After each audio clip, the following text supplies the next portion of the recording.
కాశీ బుగ్గ వెంకటేశ్వర స్వామి ఆలయంలో జరిగిన తొక్కిసలాటలో మొత్తం 10 మంది ప్రాణాలు కోల్పోయారు. మృతుల్లో 9 మంది మహిళలు, ఒక బాలుడు. మృతుల్లో టెక్కలి మండలం రామేశ్వరానికి చెందిన వ్యక్తి ఉన్నట్టుగా కూడా తెలుస్తోంది.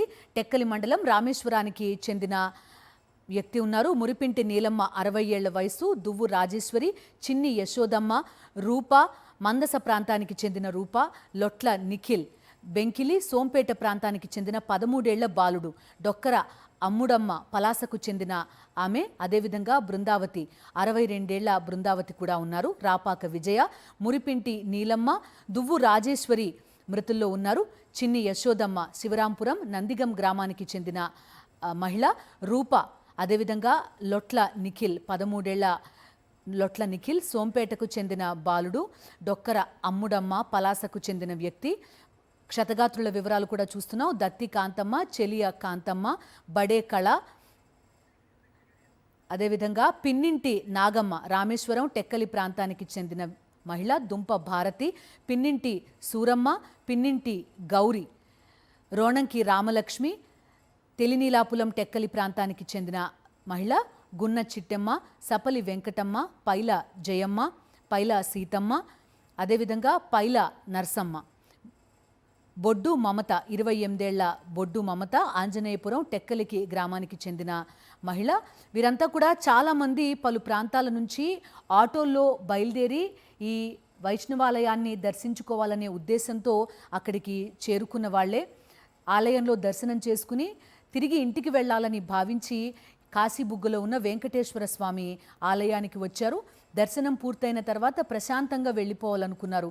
కానీ 25 మంది దాకా ఈ ఘటనలో గాయపడితే 10 మంది మృతి చెందిన పరిస్థితి. కాశీబుగ్గ వెంకటేశ్వర ఆలయంలో తొక్కిసలాట సమయంలో దృశ్యాలు కూడా మనం చూస్తున్నాం. ఒక్కసారిగా తొక్కిసలాట జరిగింది. ఇటు ఆలయం లోపలికి ప్రవేశించే భక్తులు ఒకవైపు, ఆలయం నుంచి బయటకు వచ్చే ప్రయత్నం చేస్తున్న భక్తులు మరోవైపు. మధ్యలో ఉన్నవారు ఒక్కసారిగా ఇరుక్కుపోయారు. రైలింగ్ విరిగిపోయింది. ఆ గోడపై నుంచి దూకే ప్రయత్నంలో చాలామంది ఇరుక్కుపోయారు. దాంతోపాటుగా ఒకరిపైన ఒకరు పడిపోవడంతో పలువురికి గాయాలయ్యాయి. కింద పడిపోయిన వారికి ఉక్కిరిబిక్కిరైపోయి పలువురు ప్రాణాలు కోల్పోయిన పరిస్థితి. మరొక వైపు చూస్తున్నాం. తొక్కిసలాట తర్వాతి దృశ్యాలు కూడా మనకి స్క్రీన్ పైన కనిపిస్తున్నాయి. శ్రీకాకుళం జిల్లా కాశీబుగ్గలో ఉన్న దేవాలయం ప్రస్తుతం మనం చూస్తున్నాం. ఒకవైపు మనకి దృశ్యాలు చాలా క్లియర్గా కనబడుతున్నాయి. 12 ఎకరాల సువిశాల ప్రాంగణంలో నిర్మించిన ఆలయం వెంకటేశ్వర స్వామి ఆలయం. దాని పక్కన ఉపాలయాలు కూడా చాలా ఉన్నాయి. శ్రీకాకుళం ప్రాంతానికి చెందిన భక్తులంతా కూడా ఇక్కడికి వచ్చి దైవ దర్శనం చేసుకుంటారు పలు పర్వదినాల సమయాల్లో. అదేవిధంగా కార్తీక మాసం, మాఘమాసంలో ఇక్కడికి వచ్చి ఈ ఆలయంలో దర్శనం చేసుకుంటూ ఉంటారు. తొక్కిసలాటకి ముందు మొత్తం భక్తుల హడావుడి ఏ స్థాయిలో ఉందో చూడొచ్చు. ఏకంగా 25,000 మంది భక్తులు ఈరోజు తరలి వచ్చినట్టుగా అంచనా వేస్తున్నారు. ఈ స్థాయి భక్తులను ఊహించలేదు అనేది కూడా ఆలయానికి సంబంధించిన నిర్వాహకులు చెప్తున్న పరిస్థితి. పెద్ద రూపంలో ఏర్పాటు చేసిన ఆంజనేయ స్వామి విగ్రహం ముందు పూజలు చేశారు. ఆ తర్వాత ఉపాలయాల్లో దర్శనం చేసుకున్నారు పలువురు భక్తులు. ఆ తర్వాత ప్రధాన ఆలయ ప్రాంగణం మనకు కనిపిస్తోంది. ఒక 20 వరకు మెట్లు కూడా మనకు కనిపిస్తున్నాయి. ఈ మెట్ల గుండా పలువురు భక్తులు పైకి వెళ్లే ప్రయత్నం చేశారు. ప్రైవేట్ ఆలయం కావడంతో సరైన క్యూ లైన్ పర్యవేక్షణ లేకపోవడంతో ఒక చిన్న అపశృతి జరిగింది. అది తొక్కిసలాటకు దారితీసిన పరిస్థితి. ఆ తర్వాత మనం చూస్తున్నాం పరిస్థితి ఎంత గందరగోళంగా తయారైంది. ఈ ఖాళీ మెట్లు, అదేవిధంగా అక్కడ కనిపిస్తున్న పూజా సామగ్రి, ఇదంతా కూడా తొక్కిసలాటకు సజీవ సాక్ష్యాలుగా కూడా మనకు కనిపిస్తున్నాయి. మొత్తం ఒక నిశ్శబ్ద వాతావరణం ఏర్పాటైంది. హరిహర నామస్మరణలతోటి మార్మోగిపోయే ఆలయ ప్రాంగణం అంతా కూడా ఒక్కసారిగా నిశ్శబ్దం ఆవరించేసింది. ప్రస్తుతం ఆ ఆలయ ప్రాంగణం ఎంత నిర్మానుష్యంగా ఉందో కూడా మనకి ఈ సెకండ్ విండోలో చూడొచ్చు. కార్తీక మాసాన్ని అత్యంత పవిత్ర మాసంగా మనం భావిస్తూ ఉంటాం. తెలుగు వాళ్ళు మాత్రమే కాదు, యావత్ భారతదేశం అంతా కూడా ఉపవాస దీక్షలు చేస్తూ ఉంటారు. పౌర్ణమి, ఏకాదశి లాంటి పర్వదినాల్లో ఉపవాస దీక్ష చేసి దైవ దర్శనం చేసుకోవాలని భావిస్తారు. ఎంత బిజీగా ఉన్నా, ఏ పని చేస్తున్నా కూడా ఇలాగే కాశీబుగ్గ చుట్టుపక్కల ఉన్న భక్తుల్లానే అందరూ కూడా దేవాలయానికి వెళ్ళి ఒకసారి దేవుడి దర్శనం చేసుకున్న తర్వాత పనుల్లోకి వెళ్ళడం అనేది ఒక ఆచారం, ఒక అలవాటు. అదేవిధంగా కాశీబుగ్గకి సంబంధించిన వారే కాకుండా ఉత్తరాంధ్రలో చిన్న తిరుపతిగా పేరుగాంచిన కాశీబుగ్గ వెంకటేశ్వర స్వామి ఆలయాన్ని దర్శించుకోవాలి అని చుట్టుపక్కల ప్రాంతాల వాళ్ళందరూ కూడా తమకు తోచిన విధంగా చిన్న చిన్న ఆటోలు కట్టించుకుని పలువురు మహిళలు ఇక్కడికి చేరుకున్నారు. ప్రత్యేక పూజలు చేశారు. ఉదయాన్నే దీపం వెలిగించడం కూడా ఆనవాయితీ. అదే రకంగా పలువురు భక్తులు చేరుకున్నారు. ఆలయ దర్శనం చేసుకుని ఇంటికి వెళ్లాలని కూడా భావించారు. పూలు పళ్లతోటి పెద్ద ఎత్తున తరలి వచ్చారు చుట్టుపక్కల ప్రాంతాల నుంచి. ఆ దైవ సన్నిధిలో ఉండగానే ఒక్కసారిగా తొక్కిసలాట చోటు చేసుకుంది. పలువురు భక్తులు లోపల ఉండిపోయారు. చాలామంది బయటే కూర్చుని ఉన్నారు. కొంత రద్దీ తగ్గితే వెళ్లాలనే ప్రయత్నంలో చాలామంది మనకు కనిపిస్తున్నారు.